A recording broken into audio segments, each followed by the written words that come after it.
all I'm you not, can. I'm not going to allow to be intimidated. Myself to be intimidated. That's I, for sure. I can say I've had mild harassment, and I can honestly say I brought that on myself Hmm. by going into subject matter that I knew would not be considered acceptable for radio. Just information I don't think that they want to release, physically pick you up, take you because you're willing to share this information. All you have to do is ask. Right.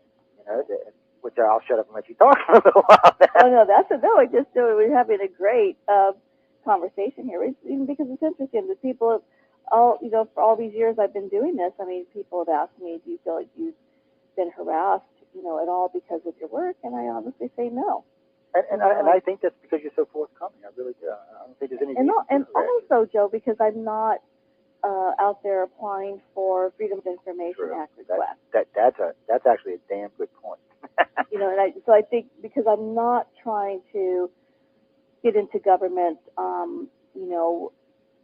contracts and government, what do you call it, documents, and like a lot of my colleagues do, and I really, admire their tenacity and bravery for doing that, because I think that's where we run into trouble, is when we start trying to get information that the government's been trying to hide from us for so long.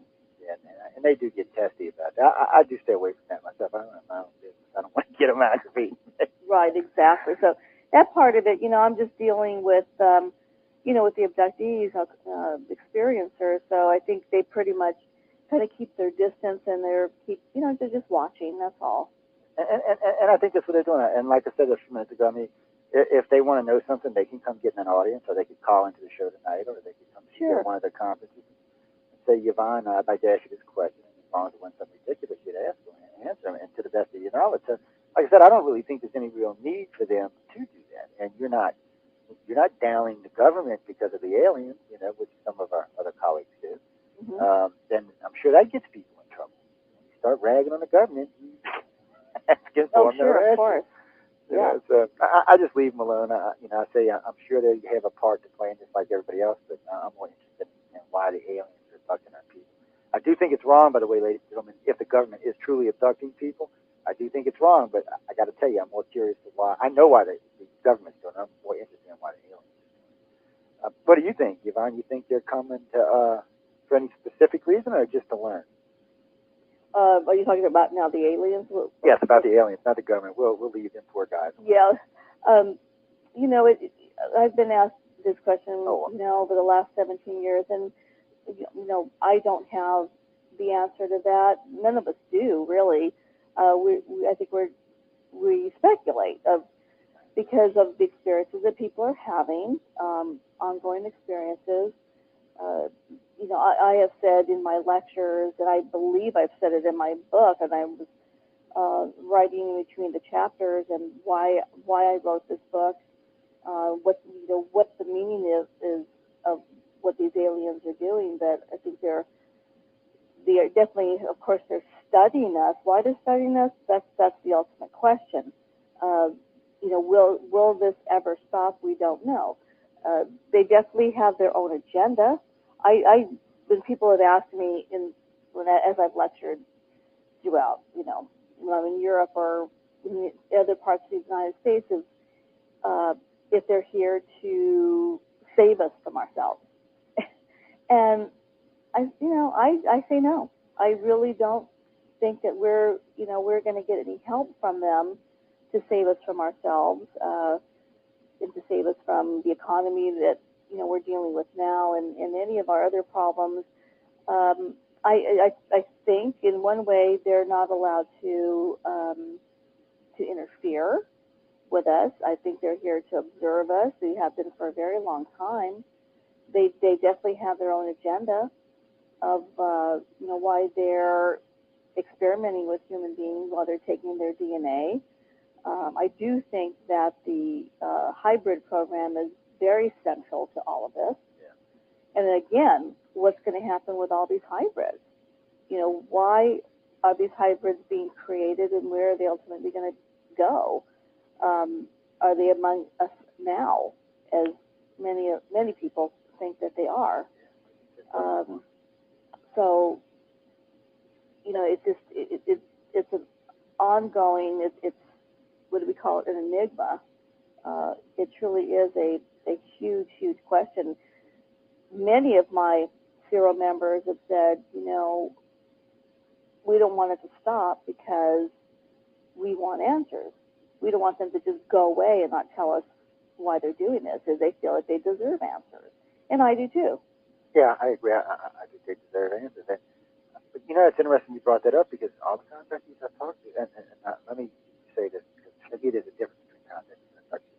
All the contactees I've talked to don't want the experiences to end. Some of them aren't all that great experiences, ladies and gentlemen, but they really, I don't know why. I mean, there's different reasons for different people, but they really don't want them in. And I'll even go as far as saying some of my older contactees that where their experiences have been kind of stretched out now because they're in their 40s and 50s and they're not being abducted as frequently, kind of miss it. Because it's not always bad and it's not all bad. There are some bad things, there are some good things, Mm-hmm. stuff in between. So, but now abductees, if I ask a first timer, somebody who's come to us that's fresh and just realizing that they're having, they a lot of times will tell me, oh yeah, I want to quit. But I'm sure, but I noticed even with them, when it does quit for a while, they kind of like, well, wait a minute. I think they don't think they're special. I'm not sure what it is, to be honest with you, but. Well, I've had that too, Joe. I've had, Zero members. I've had some of my clients that I've worked with over the years have said that, of course, it started out frightening because they didn't know what it was, what they were experiencing. But once they were able to get a handle on it and realize, okay, I'm being contacted by, these beings from wherever they are, they feel in a way that they come to grips with what they're experiencing, and I'm sure you've heard this, that many of them have this longing, where they say even as children that they want to go quote unquote home. They look up in the stars and they feel that many of them feel like they really don't belong here, that they don't belong to their parents, their earth parents. And I believe I did cover that in one or two of my chapters in Chosen, how some of these people felt about that. It's true. I mean, I've got quite a few of them that tell me that either they don't feel like they belong here on the planet, or they don't Mm-hmm. feel like they belong with their parents. Exactly. Or it's just a general sense that they just don't belong in this type of environment. And it is weird, and you don't know if that's because there might be a little hybrid in them, or if that's part of whatever they're working towards. And they have been here a long time, so no telling how they even guide these family lines along. I'm sure they're guiding these family lines for a particular outcome. It's hard to say what that is, and I agree. If they were here to help us, outright help us, they've been here 6,000 plus years. We would be a much more enlightened species than we are today. And truly, if they were here to destroy us 10,000 years ago, it would have been quite easy to wipe the planet out. Sure. Even in today's standards, I think it would be quite easy for them to wipe the planet out. So I don't think they're here for either one. That's why I always say they have their own agenda, and we're part of their agenda. It's just figuring out what part we play and why they need us. That's something else I find interesting, that they actually need us. And whether we get those answers, that's very hard to say. They certainly haven't been forthcoming with people about why they have been abducting them.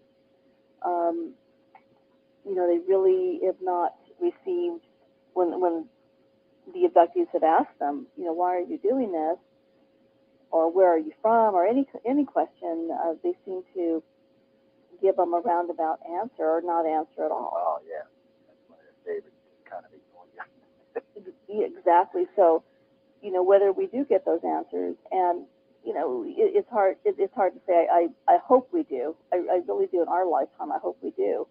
But truly, anybody stands up and says, "I know what the answer is, and this is what they do, and this is what they're just." I've met people this way that have come out and stated, that they know exactly what this is and where they're from and what their agenda is, and like Roger, my good friend and colleague, Dr. Roger Lear says, run the other way when somebody tries to tell you this is what it is, because really, in all honesty, none of us know. I mean, we're all quote unquote called experts in the field, but we really don't know what the answers are yet. Well, I tell it to people all the time. Like, well, you know what the agenda is. I said, I'll tell you what. I said, I have speculation on what several agendas are, but as far as exactly why or what. I mean, there's some things I kind of know because of all the cases we handle, but there's some things I'm kind of still completely and utterly lost about. And I do understand a lot of the basic procedures and a lot of the younger stuff that we've got enough contactees now that we have patterns and criteria and stuff. So that's not hard, but what they're actually physically doing and why they're doing it, no, you're just speculating because they're not telling anybody anything. Yeah. And I agree with you. If somebody's telling you they know exactly what they're here for and what they're doing, I'd be worried. Because there's things that we work on premises in the organization on a couple of things that they may be doing, but we can't prove it, and it is sheer speculation, and we'd be just as wrong as we are right. So we're just hoping that because some of the evidence we have suggests that they might be moving in a particular direction. But that's not even stuff we consider for the general public yet. We're thinking that's for us. Hopefully, we'll find something, learn something from them. And I know I'm sure you do. You pick up bits and pieces of information that kind of, you'll be moving along a set way, and then all of a sudden, a contact you'll tell you something. You think, well, what the hell? Where did this come from? Yeah, exactly. Exactly. So, it's just that we have, we have a lot of work to do ahead of us, and like I said, hopefully in our lifetime, we will get answers. But we do know though that we feel that that the hybrid program is pretty central to this. Yeah. And I do talk about the hybrids in the book Chosen, and the last chapter talks about a woman who feels that she may have met an alien being, a hybrid, back in the mid 60s. At the time, there was no point of reference for her, but she just thought that this person was very different. And so I thought it was, very important to put it in the book, because I have heard from many experiencers lately that they feel that they have come in contact with them here on Earth. But that's weird you bring that up, because I have had a few people recently. First we used to always get that Men in Black stuff. People always said they were hybrids, but they just weren't good enough hybrids living amongst the general population. True or not true, I don't know. I mean, I've seen some weird stuff I got to kind of wonder about, but there's no way of knowing. But I have recently, and of all people, who was it that got me thinking about this? What's her name? Oh, Rachel's Eyes. What's her name? Anyway, she got me to thinking about hybrids being introduced into our society, being put in colleges or being put into schools, and they still may look a little bit different, but they're close enough that most people are just going to think that there's something wrong with it, they're okay. And being that this has been going on for so long, you would think somewhere along the line they would have started introducing these hybrids into our population. Of course, that scares me more than anything else, because then I'm like, why are they doing this? Are they going to breed us out? Are they going to interbreed them in with us? Or what's the outcome going to be from all of this? It scares the daylights out of me sometimes.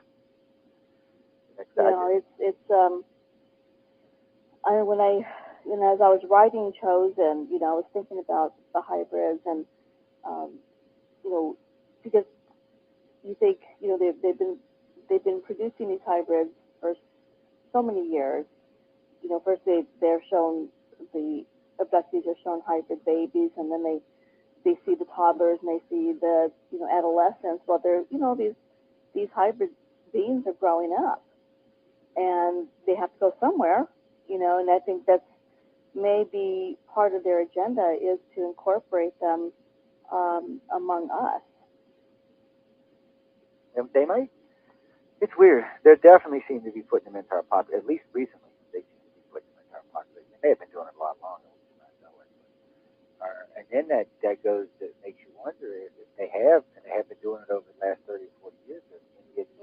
Well, let me put it this way: is Obama a hybrid, or was Bush a hybrid? Actually, it'd be even scarier. You see. Well, I know some people think that Bush is a reptilian. I've heard that one myself. Right, but of course I don't put any weight on that. But I mean, it's just hilarious, I think. But no, I mean, we just don't know. They could be, like you say, they could be right there sitting next to us, and we don't know. Yeah. I had this little young boy in my audience when I was lecturing in Roswell last year, and he must have been about maybe 10 years old. But the questions he was asking were just way beyond how a 10-year-old would even pose a question. And when I looked at him, he had little reddish hair and kind of a little bit of a bushy kind of sparse hair. And it was very difficult. It's very difficult to describe him, but he looked a little different. And when I mentioned this to somebody, he was in Ron Regere's lecture as well, and he said the same thing, that he came up with some questions that you wouldn't expect from a 10-year-old. And later on, we speculated, maybe this little boy could have been a hybrid, sitting there in our audience. It was very, I hadn't thought about that for a few months, but just our conversation right now made me think about that. And I wish I had the chance to talk to him a little bit more. He wasn't there the next day, unfortunately, because I was going to try to see if I could engage him in a conversation. But one of the attendees had taken a couple pictures of him, and I gave her my card to ask her to email him to me, but I haven't received anything. But it was just a very strange experience for me to see this young boy and then asking these very intelligent questions. One of them was about one of the triangular-shaped marks that I showed during my lecture, and I forget exactly what the question was. It was about something about have the scientists taken a serious look at this, or it was something that the way he asked it. I mean, I was just blown away by his age and his intelligence. So that was, as I mentioned before, that was an experience for me. Well, he might have come looking for you. I've heard other researchers. I'm not going to mention their names because most of them have asked me not to say anything. But I've had a couple tell me, and just in the last 2 years, by the way, which I find odd, that they've been approached by what they would probably consider hybrid people, as they would put it, beyond their age or beyond their means. It's just they seem to be either much more intelligent than they should be, or just out of sync or out of whack with everything else around them. And it's just been weird. And it's been some fairly famous ufologists telling me this in the last 2 years. And I've just been kind of surprised by it. They may be actually reaching out. Well, I'm hoping I'm going to be lecturing in Roswell again this year, and I'm hoping that I see this young boy again. Because he would be easy for me to spot. I think I would recognize him right away. But you're right. Maybe he was sitting right there in front. You're grown man this year too. You gotta watch him hybrid. Will you be in Roswell? I'm gonna try to be in this year. If everything goes right, I'll probably be down there. Since where are you going to be speaking at the museum this year? At the museum, and yes, with your listeners out there, I just want to make sure that they try to get to Roswell. I mean, it is an excellent conference. It goes on for about 5 days during the 4th of July week, and you've got to get. If you've never been to the UFO Museum in Roswell, you've got to go and just once in your life and take a look at all the work they've done there, all the research and all the wonderful history that they're putting on display from the 1947 crash. Julie Schuster, the director of the museum, has done a wonderful job there, with her late father, who was the founder of it, with Glenn Dennis. They've done a wonderful job, and they put on a great conference, and I'm looking forward to it, and I hope I see all of your listeners down there. There's usually quite a few go. I mean, I know for the 60th anniversary, 300 or 400 showed up. Last year, from what I was told, about 125, 150 listeners or iCard members showed up. So I always know we're going to get some that come down here no matter what. And then, of course, if we're advertising that members or directors will be in town, quite a few more coming in. So I always find it. So I'm actually trying to get to Roswell this year. I'm hoping Steven does X conference this year. I was talking to him about that. Because if he does, I'll actually be speaking at this year, so that'll be kind of nice. So did he mention putting on an X conference? He's trying to. He's trying to. He said he's a little leery. Right now, he's still got a plan for April 16th, 17th, 18th, I think he told me. But he's a little worried about the economy, and it's only 3 months away. So oh my gosh, yes. I mean, if he hasn't done it yet, he's got a lot of planning to do. Well, he always has everything kind of semi-planned, from what I understand. But I don't know. Then he told me 1 year he had to do it later in the year, so he might have to do it later in the year. Well, I wish him luck. I know when I went that 1 year, it was a great conference. Oh, I have a blast up there, but I like DC too. So, and yeah, that was my first time there. Steve did a great job. You gonna be at Laughlin this year? I am gonna try. I will try, Joe, because I love. Laughlin's a lot of fun. Yeah, now I do know there's gonna be. From what I've heard recently, there's going to be 200 or 300, maybe even more than that. I know for sure because a couple of our hosts are going, and they've been telling their audience, like Portal, which has got about 100,000 listeners, so she's going to be bringing quite a few people down with her, and some of the other members will be there as well. And I think, well, great. Yeah, I'm going to try to make it, and because it's great to get together with all of our friends and colleagues when. That's why I like going to the conference, just so I can come say hi to you and everybody else. Definitely. Go have dinner with people that I don't get to talk to except on the air and things like that. But if I do go, I'll have my books on hand. I'll have them on hand, of course, in Roswell. Well, when I get off the air with you tonight, I'm going to order one. So if you see it, I want it signed, but I doubt you'll see it. It'll probably go through the publisher. Well, definitely, if I'll bring it with me. Don't worry, I'll get you to sign it. I'll sign it. Okay, but yeah, you can always put a note there. Please have Yvonne sign it. But definitely, I'd love to sign it for you, and I hope give me your feedback on it. We're looking to go into a second printing of it, and very very soon. I'm a couple months behind my schedule, but I am starting to write my second book.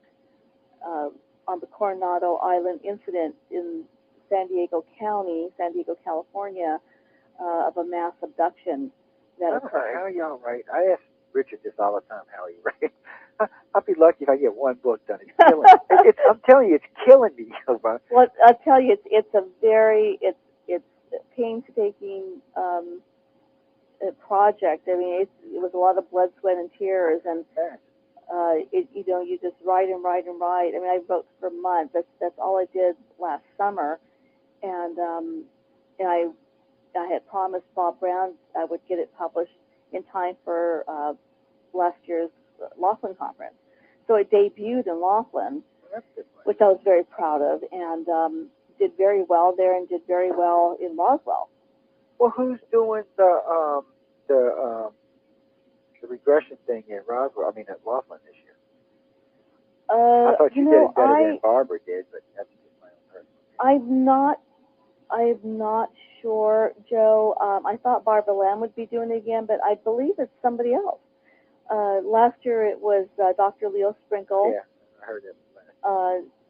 But I know Barbara's speaking. She's lecturing, but I'm not sure if she's doing the experiencer sessions. But those are, those were a highlight. I really enjoyed. I had 40 people every night in there, and standing room only, and it was just wonderful to meet people from all over, sharing their experiences. And one night, I had my colleague, Dr. David Jacobs, sit in with me, and that was a treat. That was great. Yeah, that is. Hey, I enjoyed it when I was there. I had a good time. We tried to stay out of it because we didn't want to get a bunch of. We have a tendency when we show up, especially if it's 2 or 3 of us, that the focus is shift. So we try to stay out of it. We'll usually sneak somebody in or something. And because I know we were talking with Barbara, and Linda answered one question, and the next thing I knew, everybody in the place was asking her questions. And, we don't want to do that. If we're invited to do it, we will, but we don't want to do it. Mhm. Everybody's trying to establish themselves or do whatever, so we try to stay out of that. But I enjoyed them. I had a lot of fun sitting and listening. I told them we wouldn't bring any press in or anything like that. So, Oh, yeah, that's, and that's where, and that's how the CERO meetings are, and I think that's why CERO members have felt safe, because we've not invited press in at all, unless we did something special. We did mock meetings for a couple of television specials over the years, but we never, in our monthly meetings, never allowed the press to come in and, you know, and sit in on any of the meetings. Well, no, that's a good thing. I mean, see, I'm fortunate because I'm a contactee myself, so when a lot of times when I'm attending, I have had people ask me this before when I was at meetings. Well, I know you host that show. I said, yes, I do, but you'll never hear me talk about anything this on there. And you won't either. You'll never, because we host meetup groups down here locally. Oh, yes, You'll I never hear remember me. you Yeah, you'll never telling hear me me that. talk about them. And they're pretty good groups too. It's a nice group of people, and they're steadily growing. But I won't talk about those on the air because that's not what it's for. Right. And when I'm lecturing at these conferences, people come up to me and ask for private sessions. So those conferences keep me pretty busy. Yeah, I can imagine they do. Well, yeah, because it's like if you ever when you host the whatchamacallit, people are going to be wanting you to do private sessions afterwards. And speaking at any conference, if someone's having or at least thinking they're having an experience, they're going to come see it. But that's a good thing. It keeps you going. I mean, to a point, it's a good thing. Well, I mean, but it goes to show, Joe, is how many people out there that need the support. They need to find some answers, for sure. So this is an ongoing phenomenon. Now, I ask you this too because you're on the tour a lot. So a lot of my other friends, they've told me because it used to be you were preaching to the choir when you were doing the conferences. There was a lot of repeat, which there still are a lot of repeat. But in the old days, it was 70, 75 people. 75% of the people you see at a conference were repeat. They were coming back each year and going to other conferences. But a couple of ufologists told me in the last few years they've noticed that they're seeing a lot more fresh faces. Yes. And that was good to hear. I was glad to hear that. It's very true. We see especially in Laughlin, you're going to see a lot of the same people, every year. But I've noticed people, and I've spoken to people that have said, this is my first time, my first conference. I wanted to see what it was all about. Other people have had interest, and this is why I've enjoyed lecturing to colleges, because it's the younger generation, and they're very, very hungry for this information. And then I love lecturing in Europe because I love hearing about the cases there, which are, of course, are very similar to the cases that I have worked with. I like to lecture anywhere that they like to ask questions. Mm-hmm. I do. I love taking questions. I always have. I don't know what that is. And I've told this to other people when I've gone to conferences. I told them I would much rather do a Q&A than a lecture because it's easier for me.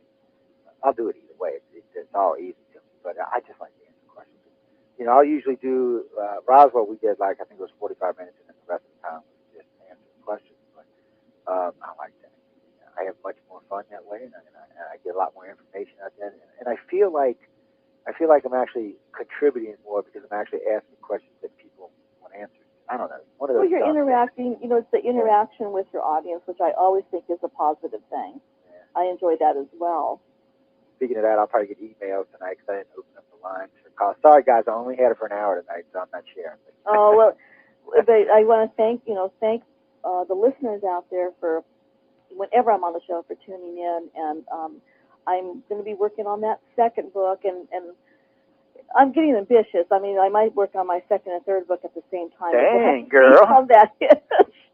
I might be a little bit too ambitious, but just but be sure to let your listeners know, and I want to remind them that if they'd like to purchase a copy of Chosen, that they could go to my website www.ysmith.com and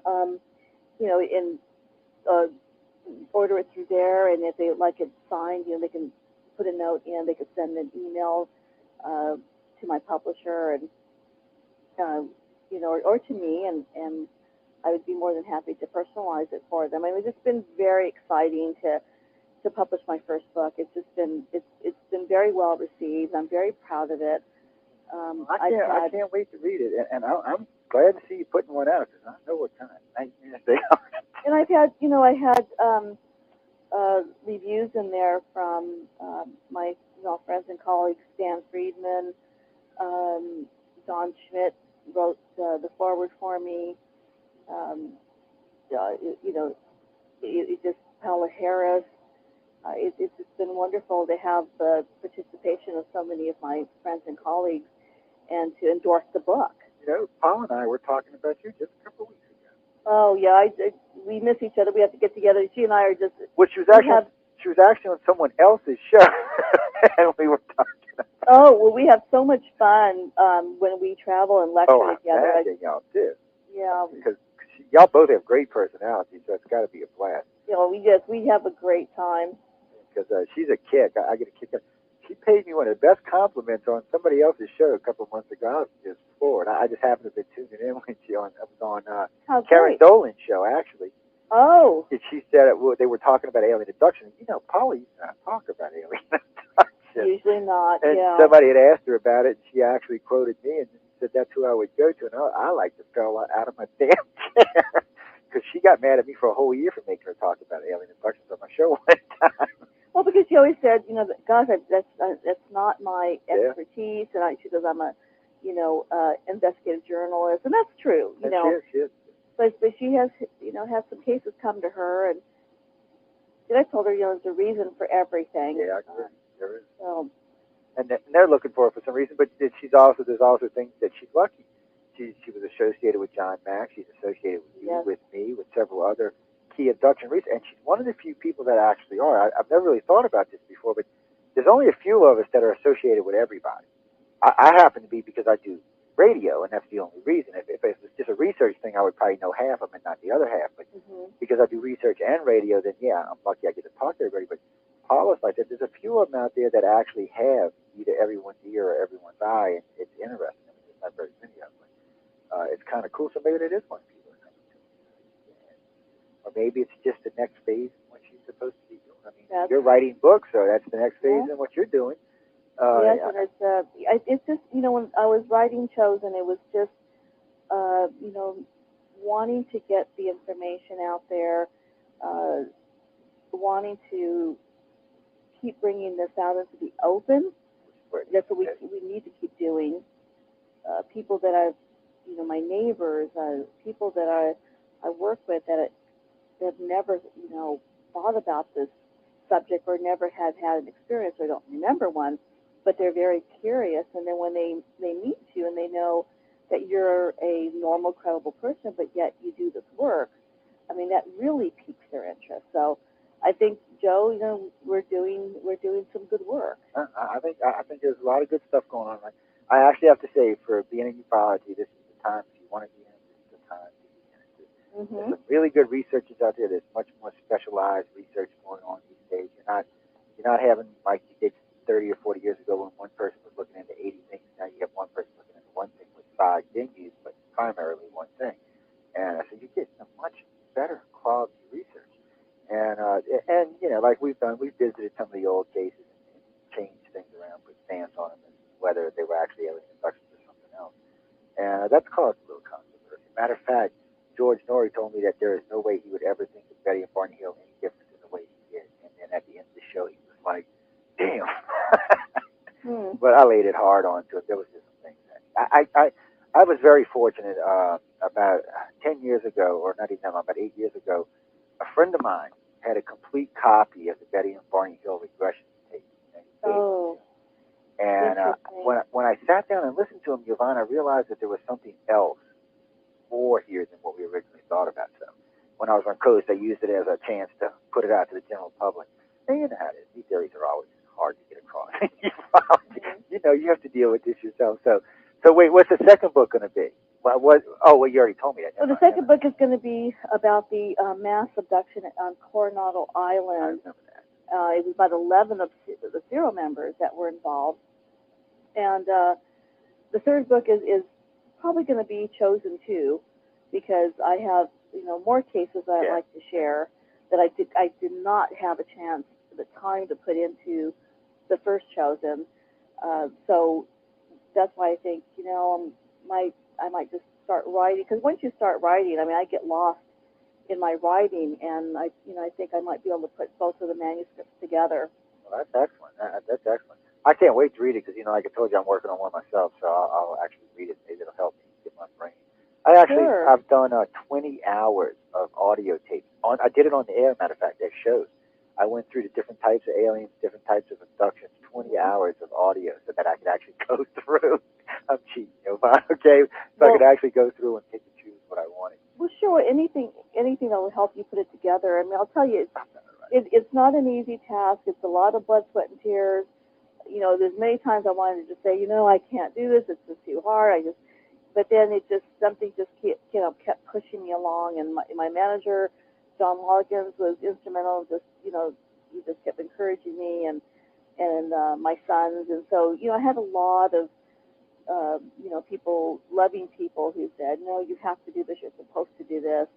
But, anything that to me is worthwhile is not easy. I mean, you go through, ups and downs, but once it's out, I mean, I wish you luck. And if you have any, questions or anything, if you need any advice or anything that I can try to help you with, certainly send me an email, and I'll try to help you as much as I can.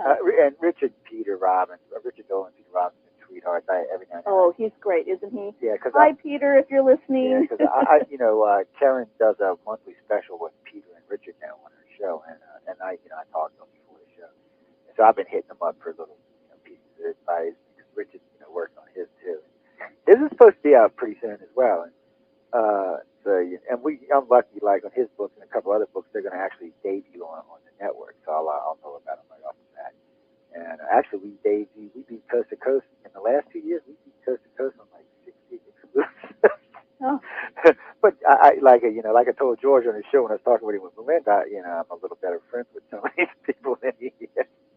And that's wonderful. I mean, that helps. And that helps. Everything helps. For you. He is so wonderful about when I come on his show. And George, if you're listening or not, I want you to know that I've been on his show now a couple of times, and he actually lets me plug not just my show but the entire network.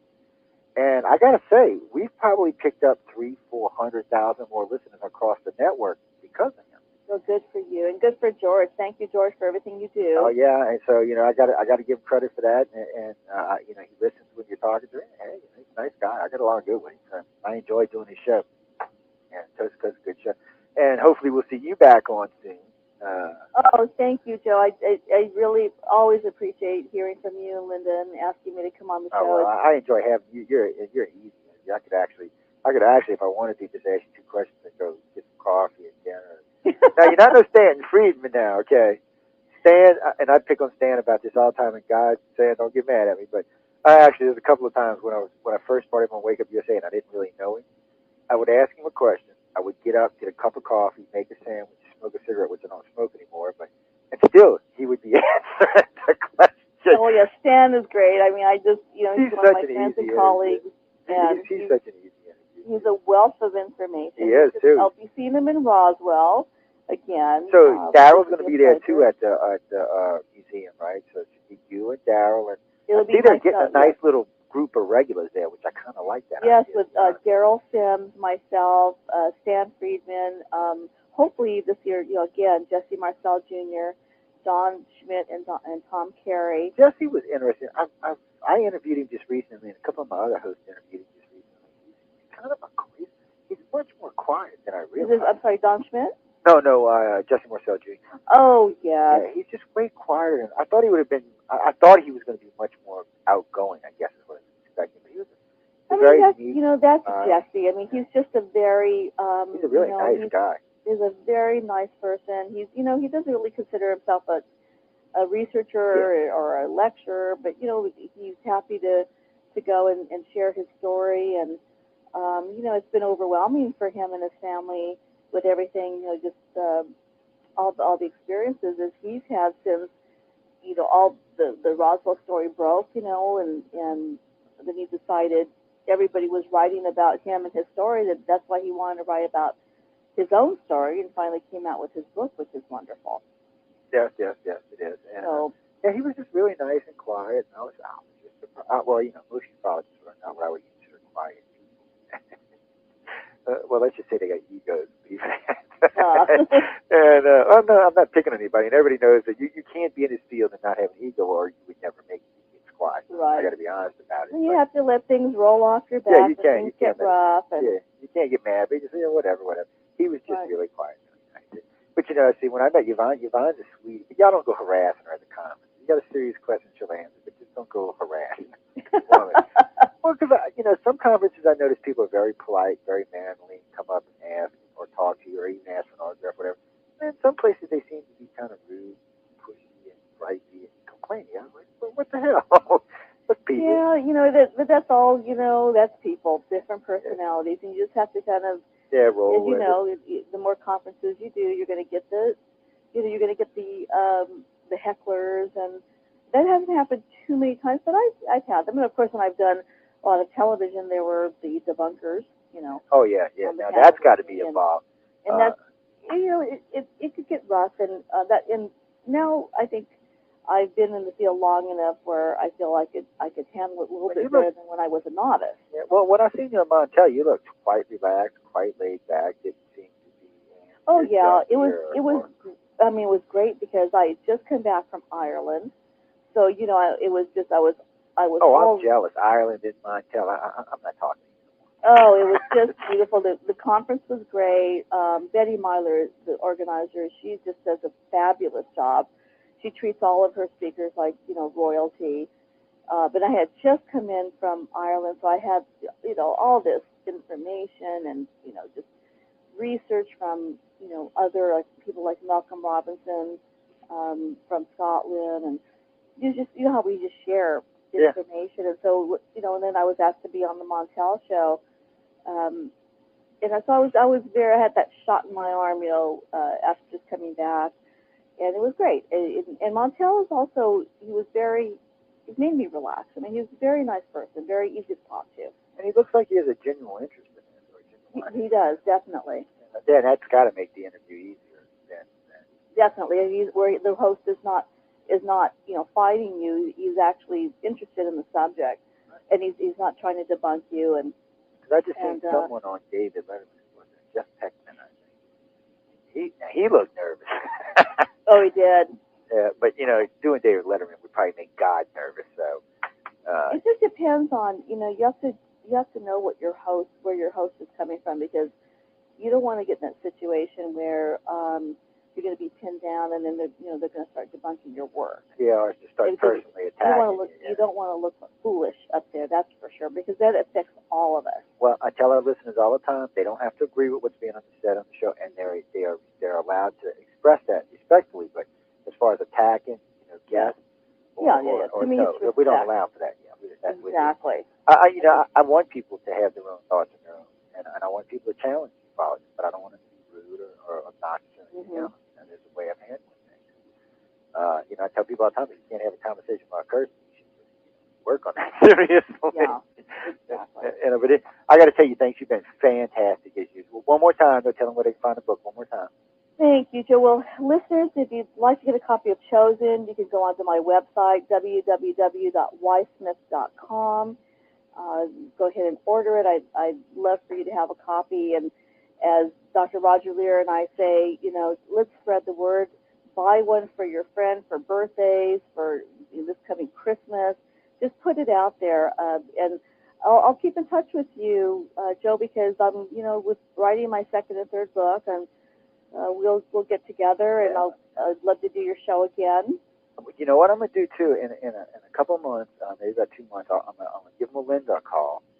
And I'm going to give Linda a call, and I'm going to get you and Melinda on the show together. Because I would like to talk about this abduction and Gilead thing with somebody from each side. I just would have. Sure. First, I think it would make an excellent show, I'm not going to lie, but I think we might find something there we've been missing.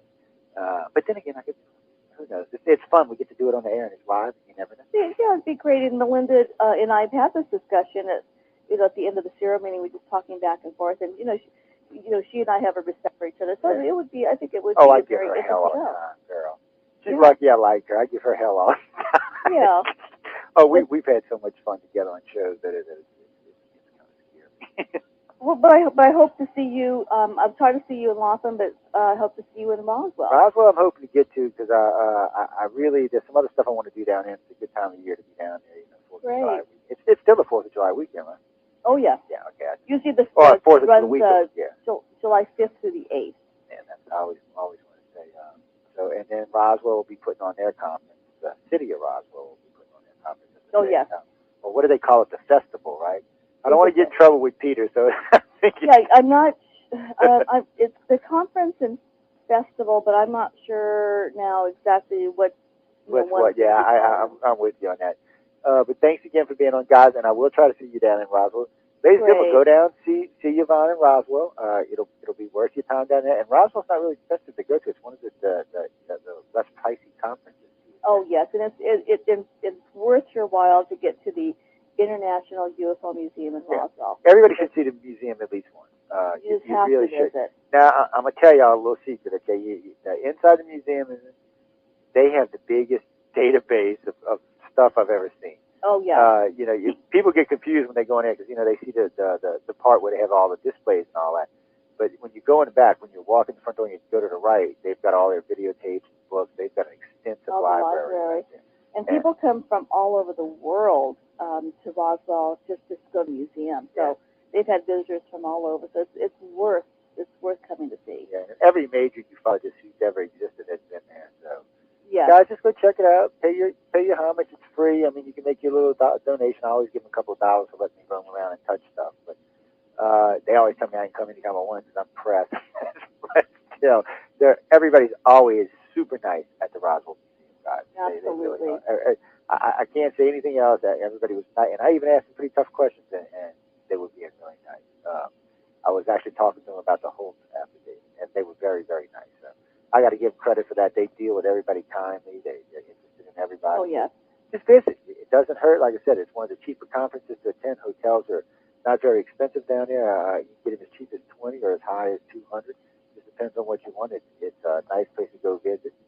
They got decent food down there, and the people are nice. What else can you ask for? Very nice. It's not cold, guys. Think about that. It'll be very. Take your shorts and t-shirts. It's going to be very hot in July. Oh yes, it will be. But you know what? I didn't find it to be that bad down there. But anyway, enough of that. Again, Yvonne, thanks for being on night. Thank you very much, Joe. And hopefully I'll talk with you soon. Ladies and gentlemen, we're going to go take a break, and I'll be back in a few minutes. Until then, everyone, please stay tuned to UFO Undercover. I'm your host, Joe Montaldo. I'm sitting speaking with Yvonne Smith, extraordinary researcher, and I'll be back in about 8 minutes. So, we're clear.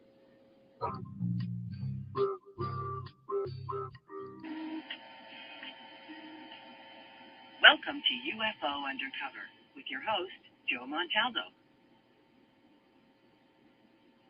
Good evening, everyone, and welcome back to UFO Undercover. Hope everyone enjoyed the first hour with Yvonne Smith. She's one of my favorite researchers and guests to bring on the show. She's got a lot of fun to talk to. She's full of information. And actually, I'm looking forward to reading her new book, Chosen. It'll be up on our website for a couple more days if y'all want to go hit the link and click and buy it. And we'll see what happens. But, I'm looking forward to reading the book. Yeah, everybody knows I'm working on one along with several other friends and members of ICAR that are working on their own. Eventually, there'll be several of them out there that information is based either by members or friends or associates of the organization. So that should be interesting. I don't know what it means, but it should be very, very interesting. I was thinking about this. I probably will have Yvonne and Melinda Leslie on in the future to discuss alien abductions in Mill Labs. They are friends. Melinda Leslie is a member of Zero, which is Yvonne Smith's abduction organization. So that in itself should make an interesting show. There's a lot of good information to be had there. It's like when Melinda and I did Coast to Coast. We barely got to touch on anything that we really wanted to talk about. Because I know people think 3 hours is a lot of time, but really it's not. And when there's two guests, it's hardly nothing. It really isn't. And then when you throw in commercials and things like that, you end up with about an hour and 45 minutes. Excuse me. So it's really not that much time split between two people. We got to talk about some of the stuff we wanted to, just not very much of it. Mill labs are a very important part of the alien contact scenario. It's just a very new part. time to really work all this out and get this to a much better science than what it is. I work along with several other researchers on the Mill Lab cases myself, and contributes to a lot of stuff along with several other researchers that are friends of ours, stuff like Melinda Leslie and some others. But the thing about it is it's not what I primarily do. It's not ICAR's primary goal. I mean, abduction research, alien abduction research is our primary goal. And that is truly what we work on the most. But unfortunately, over the years, we've run into these cases that have to be investigated and checked on. And one night when I was interviewing Melinda, she brought it up. We got to talking about it. Actually, Leah Haley was the first one that mentioned it to me. And then Melinda, I had interviewed Melinda, and we got to talking about it as well. And it does seem to be going on. It's hard to say because, like I was saying when I was talking with Yvonne, there seems to be a couple of ufologists I know, or I should say abduction researchers that I know, that their people or their clients or their members haven't had Mill Lab experiences. Now, it is possible that they don't remember them, but it's probably not. The government's usually a little bit sloppier than the aliens are, so I find that interesting that they have cases where, groups where there's none at all, and then groups where there seems to be several contacts in groups. So, I mean, several Mill Labs in the group. These kind of things weird me out because there's no real reason for it. Now, yeah, granted, the group I work is much larger than most other groups are because I have the radio show and I have ICAR, and there's lots of researchers in ICAR, and we have lots of members and friends and associates and stuff like that. So we have a much bigger abduction base to go by. I mean, granted, we're very lucky in that aspect. And somebody asked, matter of fact, it was very interesting. I had a phone call while I was at work yesterday from a friend of mine in the field. He's actually a fairly famous ufologist, wanting to know what ICAR has been doing lately with abduction research and what we've been doing. Now, in all honesty to him, we've been doing a lot, but like I told him, myself, I've been revisiting a lot of past stuff because of personal experiences that have happened. I'll give you an example. Linda and I were out just a couple of nights ago. We weren't out doing any UFO stuff, by the way. We were actually out at the casino, at the Silver Slipper Casino in Bay St. Louis, Mississippi. We were actually going gambling. It was Sunday evening. We weren't doing any UFO stuff. We weren't even looking to be doing any UFO stuff, okay? We drove down in the afternoon, got down to the casino, gambled a while, lost. Not a lot, but still lost, and was driving home, and we were coming home. We decided to come home the back way, which is through the backside of Burlington, Mississippi, and the Wrigley's Pass in Louisiana, and Irish Bayou, and places like that. And anyway, we're back on Highway 90 somewhere, still in Mississippi, about 30, not even that far, about 15, 18 miles west of the Stennis NASA facility, headed towards the Michoud NASA facility, which was in New Orleans. So at that point, off to the southeast, we seen what looked like a red glowing orb. Then out of that orb, it looked like there was a little red dot underneath it and one on each side of it, kind of like a little red glowing cross, but that's not actually what it was. You could actually make out the dot. Watched that for a few minutes, didn't know what it was. It was kind of low. It was below the crowd deck. And the crowd deck was probably 10 to 12,000 feet that night. Watched it below the crowd deck, and then it just disappeared. Well, we enter Louisiana. We're coming into the Wrigley's Pass, which is outside of Slidell, Louisiana. And it's a little swamped out area. Well, we hit the Wrigley's Pass, and off to the right was the same thing, but it was white. It was a white dot with a white dot inside and one underneath. And we watched this thing for, I don't know, it's an hour drive down this back road. So we watched it the whole time. It was moving slow, not real fast. It was moving slow. Well, when we got to the Irish Bayou Chalmette Junction, I realized that this thing was headed east. So instead of headed towards the city of New Orleans where I live, I took a right and went up through Irish Bayou to try to get on the other side of it to take a look at it. Well, there's a boat launch back there, so we stopped in the boat launch because I didn't have any cameras but my cell phone camera with me. So I stopped with my cell phone and was taking pictures of this white light. Well, when I backed up out of the boat launch and got up on the highway's actually up on a levee. And when I looked out, there was three lights, okay? There was three lights, making a triangle shape. Well, at first I thought it was just three lights. But then I realized all three lights were moving at the same speed, at the same time, in the same direction. It was one big ship.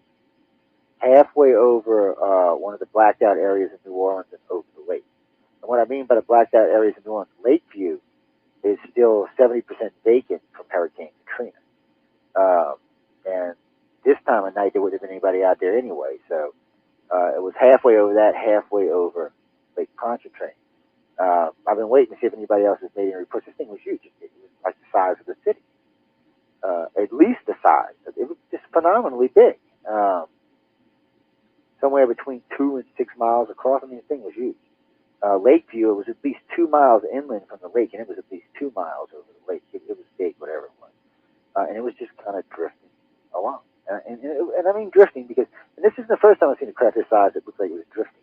Because it doesn't look like it was under propulsion. It was just like, had inertia going and it was just moving along like that. But then we watched it there for a few minutes, and then we come back up on the highway and got on the interstate and got to talking about it and was cruising 70 miles an hour towards the city of New Orleans due east. And it just disappeared. Poof, it was gone. And it's all open out there. It's flat and open, so you can see for literally miles and miles and miles. And it was just gone. Just gone. I don't know where the hell it went. I think it just went dark. I think the lights and all just went off and it just went dark. Because you could almost make out a silhouette of something black against the black. I don't know how many of y'all have ever experienced that. It's kind of weird when you do, but it was like black against black. It was blacker than the black, or maybe it was just blotting out the stars. But you could still tell there was something there, but you really couldn't see it. So that was just weird. And that was just Sunday night. A couple of weeks before that, actually a weekend before that, we had some wild stuff happen to us down in Gulf Breeze. And the weekend before that, we had some wild stuff happen to us in Gulf Breeze. So, like I said, I've been doing a lot of personal stuff in the last few weeks, catching up with stuff, working on stuff, trying to figure out why some things are happening and some things aren't happening. I've also had a big influx of cases in the last few weeks. Ever since my first coast-to-coast interview, we get 2-3 cases a week. But since the second one, we've been averaging 7 or 8 people writing to us a week. Sometimes 10 people writing to us a week about things that have happened. I'm not talking about people listening to this show. That's a whole different email address. All my email for this show and for the station goes to UPRN. What I'm talking about right now is iCard's email, which is ICAR@cox.net. And we just get steady cases. Now, to the person who wrote me from, if you're listening, please write me back. Seattle, Washington, is 25, 28-year-old female. Those lights and those photographs, I'd like to talk to you about those. I found those really interesting. And then to my friend in Georgia that just wrote me, that's a very interesting case. So, keep in touch. I know I wrote back to both of y'all, but keep in touch because both cases are interesting and I like to keep up on. It's just been a lot of stuff going on, guys. There's just a lot of it going on. And some of this stuff is what I call one letter. Someone will write to me or call me or contact me, and it's a one-time thing. Well, we only talk to them one time for whatever reason. Some of these are ongoing cases and probably will be ongoing cases for as long as this organization and myself are involved in it. I really think. I think even if I retired, as long as the organization was there, I think you would still see a steady caseload coming in. And it is a nice thing because it does give us advantage over everybody else. Bud Hopkins and David Jacobs probably, we've probably got more cases in just in the last 6 months than they've worked on in their entire career. And if you start taking how long we've been around and multiplying that, we've done way, way, way more cases. And it's not just them. There's just a lot of abduction researchers, and they're all doing good work. They just don't have the caseload that we do. And when I was talking with Darryl Sims about this in Houston, he agreed that, it's easier when you have more cases because you have more pieces of the puzzle. So I've been very pervy in the fact that we got lots of cases and lots of people in the organization that are abductees. And then I'm very lucky because I get to talk to all these other abduction researchers, so it gives me a very unique understanding of alien abduction. Whether or not it's the right one is yet to be seen, okay? Because we are speculating, or hypothesizing, I should say, since I'm taking my research, fellow researchers in the organization, and fellow researchers from outside the organization are using all their information to come up with coherent, workable theories. And they're pretty good theories, but they're all theories. They're nothing more than that. It's just what they are. They're nothing more. There's no evidence other than eyewitness testimony and secondhand information. So, I shouldn't say secondhand. It's still firsthand because it's an individual, but it's not tangible and physical. that makes things a little harder, but still, when John, the contactee from California, is telling you what Jane, the contactee from Sydney, is saying, that Chris, the contactee from Moscow, is saying, that Stephanie, the contactee from Mexico City, is saying, you got to wonder what the hell is going on. We don't publish this stuff. I was talking with a friend of mine, Bill Burt, the other day. He's an ICAR member. He's a state director. I had let him know, and any of the other ones listening tonight, there will be quite a. I've decided, since we're doing this book, and I have to get with our national director and a few other members of ICAR before this is a final decision.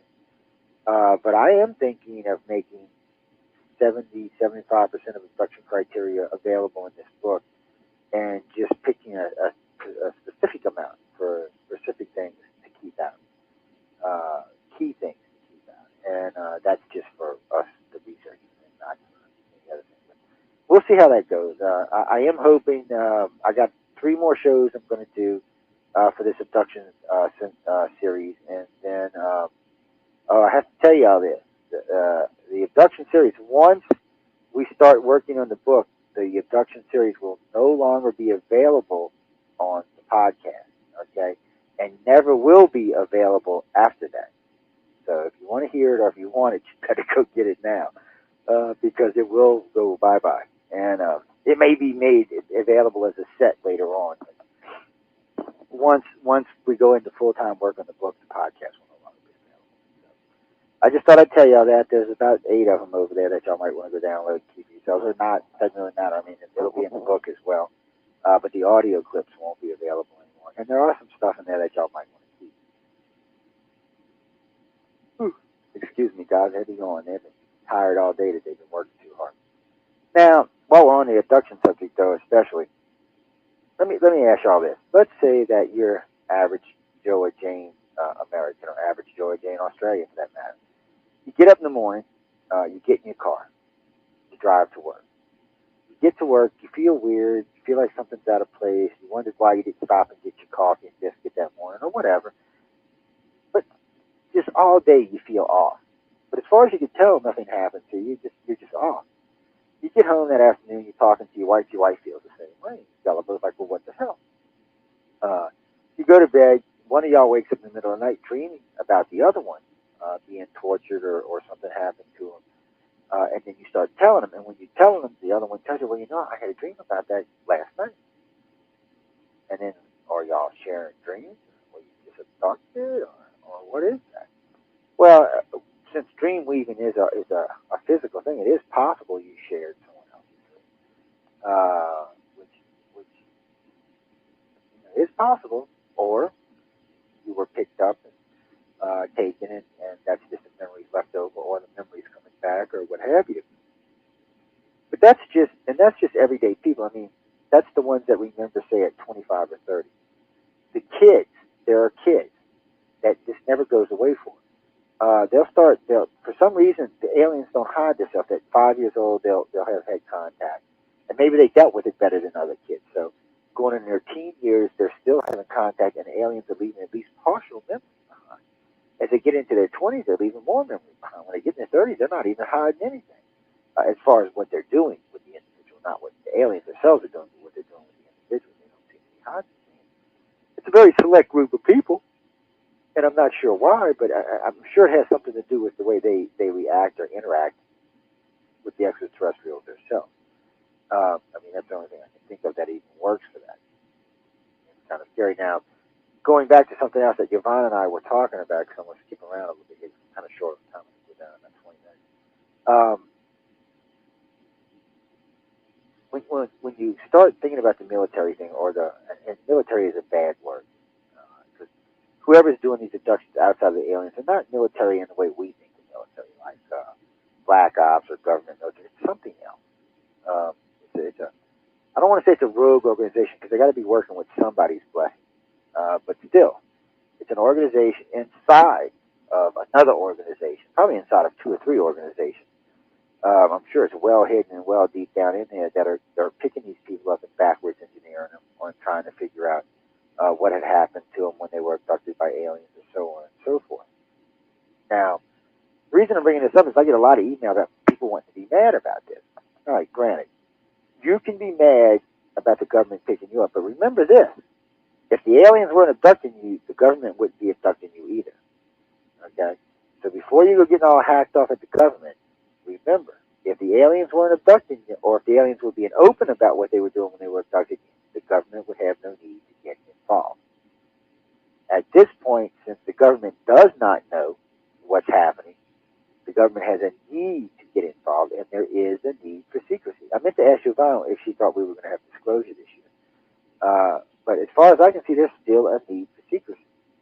I don't think that the general population of this planet is ready for what ET is doing, or why they're here, or what their long-term plans are. I really don't think as a society we're ready for this yet. And I say that because we can't eat. Americans are supposed to be the most advanced society to ever exist on the face of the planet. And even we have a hard time getting along with each other inside of our own country. Now, we do it, and we do it better than a lot of other countries. Not the best by any means, but we do it better than most countries do. And still, though, it's not even nowhere near 100%. And there is no country on this planet that could boast that there's problems. So I can't see an alien race wanting to add to an already screwed up society. I would think that they would maybe want the society to calm down, become more focused, become more real, get out of their fantasies. You know, most people in the world live in a fantasy. That's why there's so many TV stations now, because you can just crawl up on in front of your TV and stay there for hours on end. Most people live in a fantasy. They go do their job, they come home, they eat, they watch TV, or they take their kids somewhere, but they're not, or go to the mall. But they're not really living. They're not, they're not reading, they're not exploring, they're not trying to understand their environment, they're not trying to change anything. They're just coming home, vegging out in front of the television. That's like 75% of the planet, guys. 65, 60, 70%, somewhere, a lot of them. And so I just don't think the aliens are going to be that forthcoming with. Now, if the government's going to be forthcoming, that's a whole different thing. I guess President Obama could say that he could, the day of his inauguration, the day after, whenever for that matter, he could say aliens are real. First off, does he want to be the president that opens this can of worms up? Especially, so that's the first question. Does he want to be the president that opens this can of worms up? Because once it's open, there's no more putting it back in the can. And then, literally, you're going to have abductees coming out of the woodwork wanting to sue the government. I know people are like, oh, no, that's not going to happen. Oh, yeah, that is going to happen. Unfortunately, you're going to have contactees coming out of the woodwork to sue the government for letting aliens abduct them. And if the percentage is as large as we think it is, our government can't handle that. It'll bankrupt them. They'll have to do something about it. They won't be able to. And then there's another problem. Let's say that President-elect Obama says, okay, ladies and gentlemen of the United States, aliens are real and they're living on our planet. Okay. My hand goes up instantly. Oh, Mr. Obama, Mr. Obama, Mr. Obama, what the hell are they doing here? Why are they abducting our people? And he goes, well, I'm not really sure. We just know they're visiting. Oh, shit, he just started the biggest panic riot that ever happened on this planet. The President of the United States in front of the world can never admit that he doesn't know what the aliens are doing, or he does not have the ability to stop them. Regardless what every other country on this planet thinks, when push comes to shove, everybody looks at us. And if we say that you just sent the world into a chaos, it'll take decades, maybe centuries to recover from. It's not anything that's going to happen overnight, because people will panic. You have to remember this. Individuals are intelligent. People in a group are not.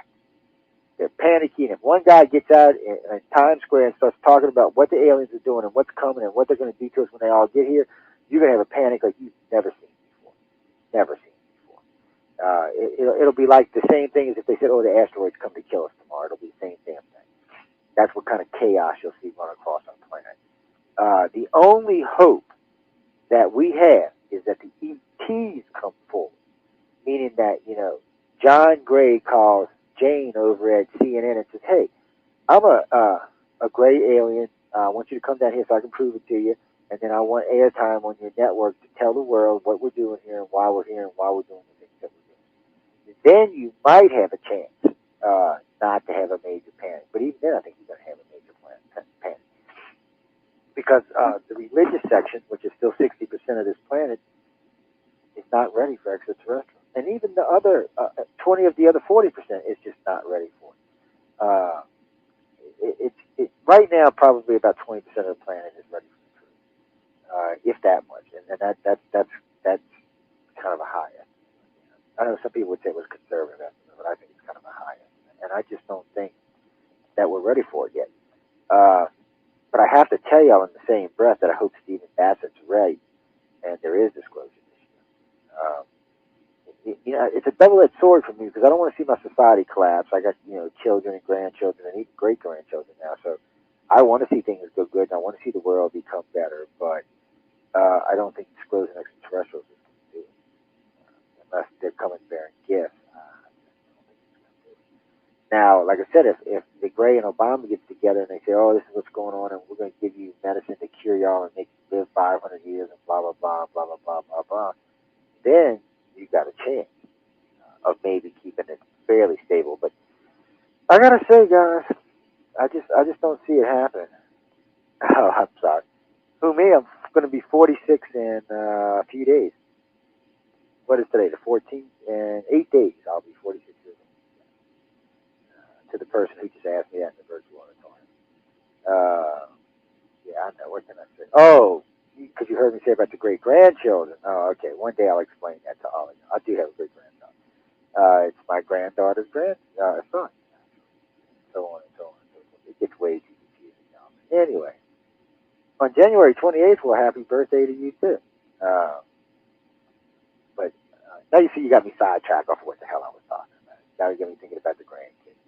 I've been trying to use the grandkids as an excuse to fix my expensive boat. I've been telling Linda, well, the grandkids are all moving to town. I need to fix my boat so I can take them out. She ain't going for it, guys. I'm trying. She ain't falling for it.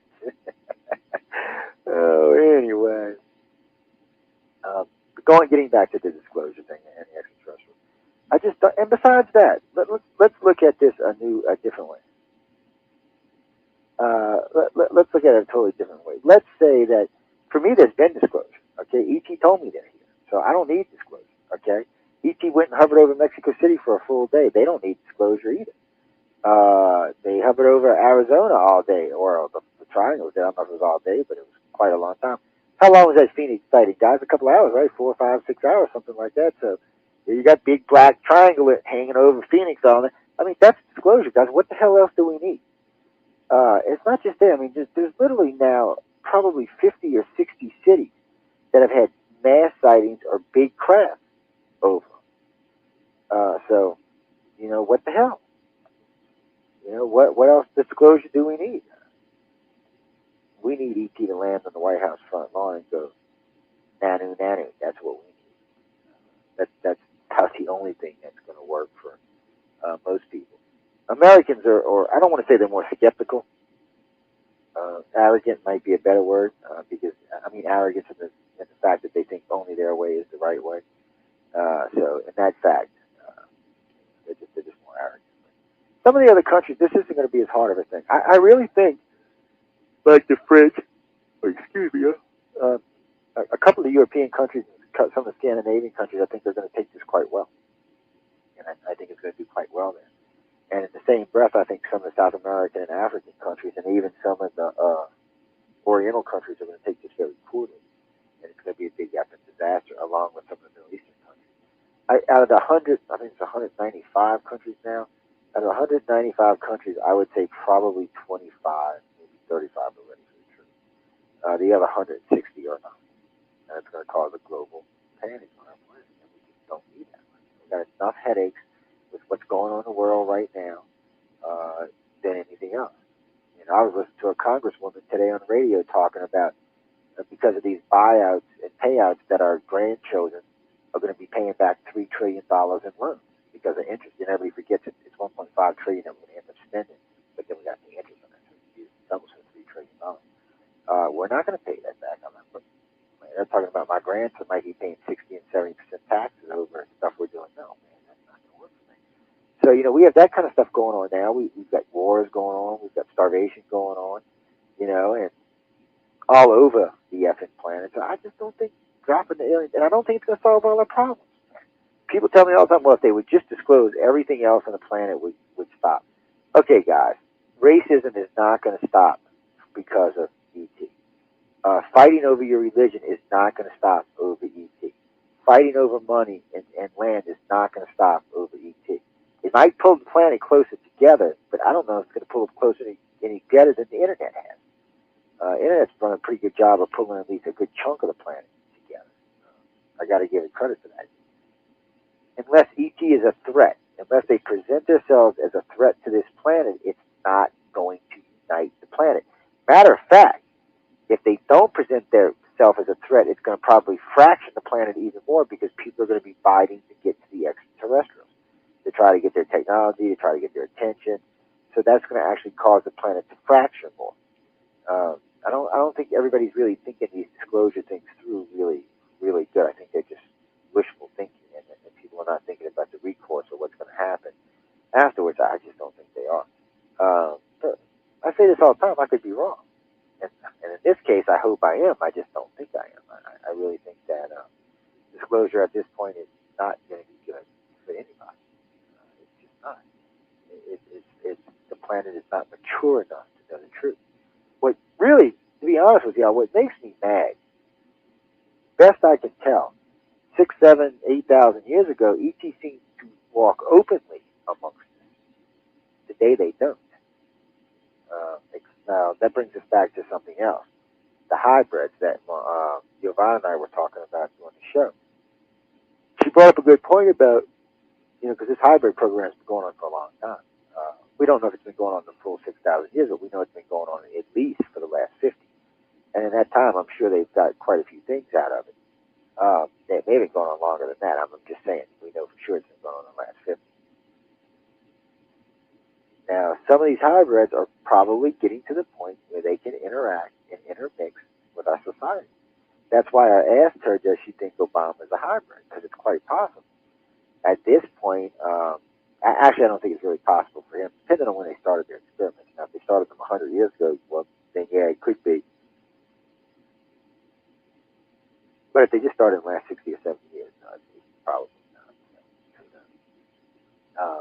He's a guy who's got his hands full at this point anyway.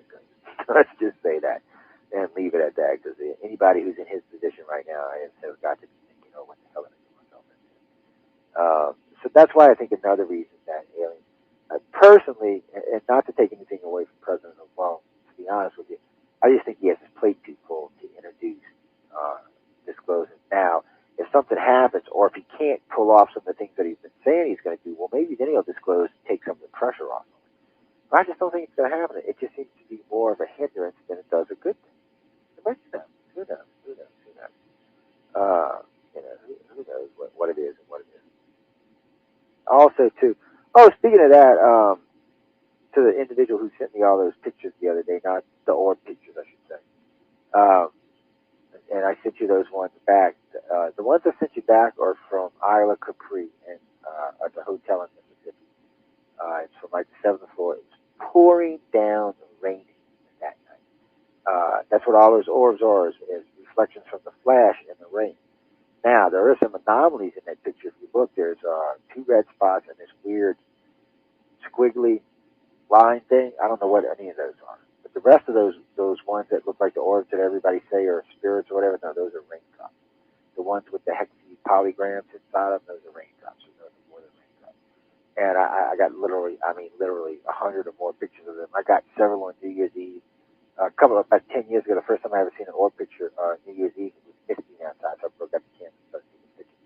One year it was snowing, I was taking pictures. But anyway, make a long story short, like 99% of those are water droplets and the light reflecting in the water droplets. That's all they are.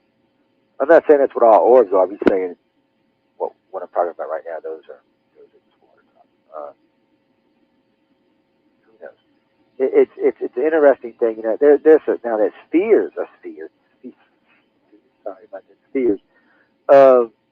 We see these golden and orange and red, blue. They're spheres. They're anywhere from 10 inches in diameter up to the size of a Volkswagen or bigger in diameter. We think they're probes now. The key word here is we think they're probes. We don't know. They don't look big enough to house an alien, even though there are one or two that might be big enough to house a single alien. They do act like probes. But those on orbs, those are spheres, are different. They're like solid, metallic, or anyway, there's something solid, tangible object. Orbs are something entirely different. And most of the orbs, like I said, are just water vapor. I don't ever rule out everything 100%. It's just,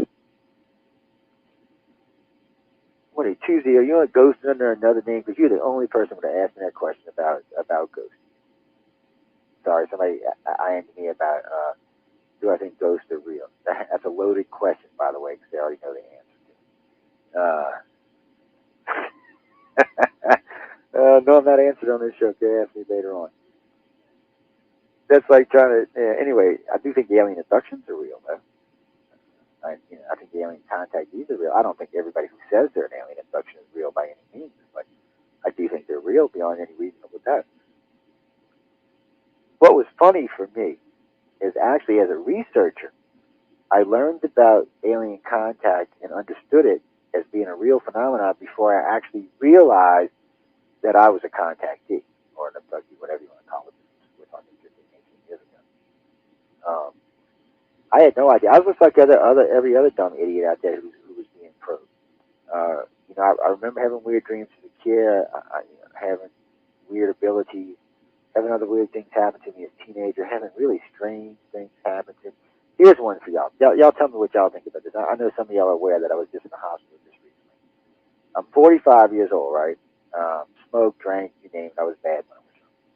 One morning I woke up, felt a little lightheaded. Nothing was hurting. There was no real pain or anything. Just felt a little lightheaded. Then they got on my butt about going to the doctor. I said, whatever, feel bad tomorrow, maybe I'll go. That was Sunday night. And Monday I didn't go. Tuesday I got up. Monday night I had a weird dream. Tuesday I got up, kind of had the chills, a little lightheaded. Said, you know what, maybe I should go to the doctor. Went to the doctor. He said, you're exhibiting signs of a classic heart attack. I'm like, well, get out of here, doc. And get this, the SOB made me drive to the hospital. Yeah, tell you how much he was worried about me. So anyway, I drive to the hospital. I get to the hospital. They run all these tests on me. Keep me overnight. Run 5 million tests. Get me upstairs. Doctor, the cardiac specialist comes in. He says, Joe, I don't think there's anything wrong with you. I think it's just really bad indigestion. I said, really? Can I go home? He's like, no, we're going to keep you and do some more tests anymore just to be in the safe zone. And they run a whole battery of tests that day. Nothing wrong. Couldn't find it. Did ultrasound, all kind of tests. Couldn't find that. So finally, the doctor said, I want you to do a stress test. I want you to go run for 6 or 7 minutes. I said, Doc, you trying to kill me? I said, I'm 45 years old. I said, look, you can make me run for 7 minutes. So I'm jogging. About 4 minutes into it, the doctor lady says, I want you to sit down now. And she said, here, I want you to take one of these nitro pills. I said, no, I feel fine. She said, well, if it starts, I want you to take one of these. So I'm sitting there. She goes and gets the doctor. The doctor comes back and says, I think you got a clogged artery. I'm like, what the hell do you think I got a clogged artery? Okay. Next morning, they bring me in to run the camera up there to check to see what's going on. I've got in my right artery, it was 99% clogged. Okay, 99% clogged. I shouldn't have even been alive. The doctor himself said he don't even know how I didn't have a massive heart attack and how I was possibly still alive. He just did not understand how I didn't have a major heart. And get this, the Friday before I went in the hospital, I was toting 5-gallon buckets up 30-foot ladders all day long doing roof work. All right? Now, this is a guy with an artery that's 99% clogged. Like you said, I should have had a damn heart attack and died on the ladder, but I didn't even feel bad. Okay? Not even a little bit. Until that morning, so I went in. Well, they put a stent in. He said he checked everything else in my heart for the person that just asked. He said there was no damage to my heart. My heart was in good shape, and he didn't see any other clots in there of any consequence or anything like that. So he put a stent in, and I got to stay on Plavix for a year, and high blood pressure because they want to regulate my pressure.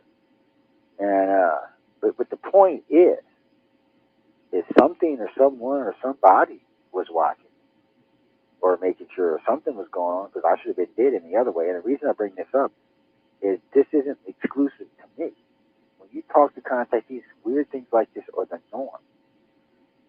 Some of them have had cancer go into remission. Some of them have had other stuff happen. But until they're either through with you or you serve your purpose, I don't think they're going to let you go. Until such a time that they no longer need you or you served your purpose or whatever it is that they were waiting on is finished. It's really weird. It's really strange, but it does seem to happen to a whole realm of this And no, I don't know what it means. I just know that it's very strange. You know, so I don't know. I do consider myself lucky to be alive. I thank the surgeon who fixed the valve, put the stent in. Grateful I don't have to have any other work done. Grateful I don't have to have any bypass done. Quit smoking cigarettes and changing my diet, and even trying to get myself healthier so I don't have to deal with this as I get into my 50s. Because they told me if I would just, do a couple of things, I could get off all the medications and not have to do anything. So I'm good with that. That works for me. But going back to what I was talking about, it just seems to be that contactees have, let me put it this way, contactees have very strange luck, and we'll leave that at that. Okay?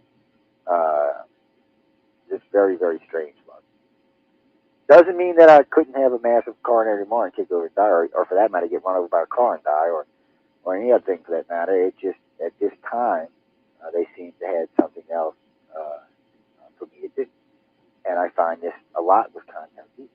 And then I find something else interesting. A lot of the women contactees I know, especially ones that are in 60s and 70s, are very, very healthy. Exceptionally so for their age. I don't know.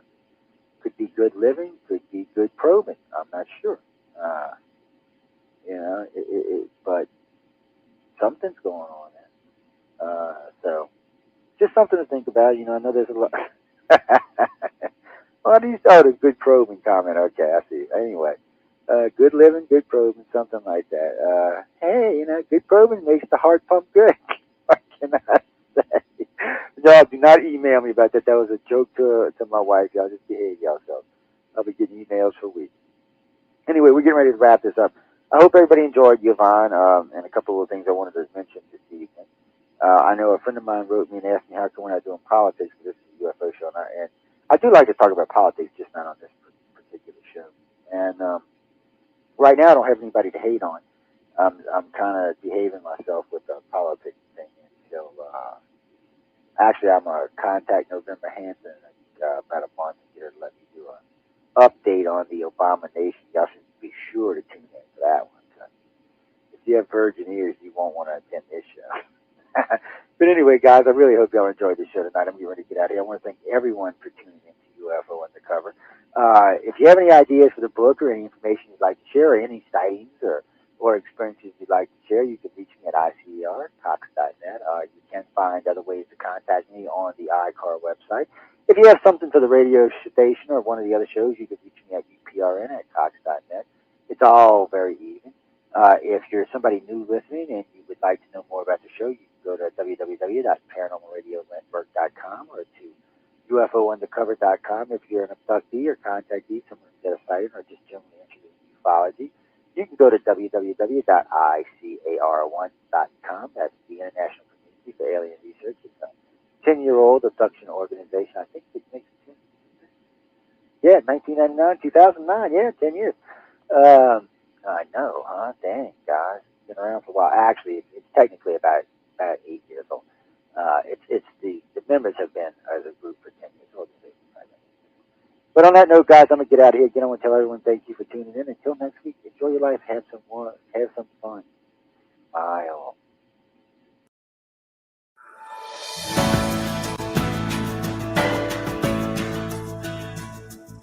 Hello, and welcome to the Writers and Illustrators of the Future podcast. This is John Goodwin, your host. This podcast is dedicated to the aspiring writer and artist and will provide inspiration and tips from top professionals in the field. If you've been listening to this podcast or are new to it, I thank you very much. I would also appreciate it if you took a moment to follow on whatever platform you use to listen to your podcast. Writers and Illustrators of the Future is one of the longest running writing competitions in the world, now celebrating 4 decades of providing a helping hand as initially conceived by L. Ron Hubbard. I also want to let you know that the Writers of the Future volumes are available in bookstores throughout the U.S., Canada, the U.K., South Africa, and Australia, as well as through all major online retailers. Today's guest is Mark Leslie, a co-founder of the Superstars Writing Seminars, and we are here in Colorado Springs for the 2024 Superstars Conference. Mark has been a guest on this podcast a few times in the past. Mark, by his own admission, is a writer, author coach, speaker, podcaster, publisher, and all-around book nerd. He has been a good friend for probably 2 decades.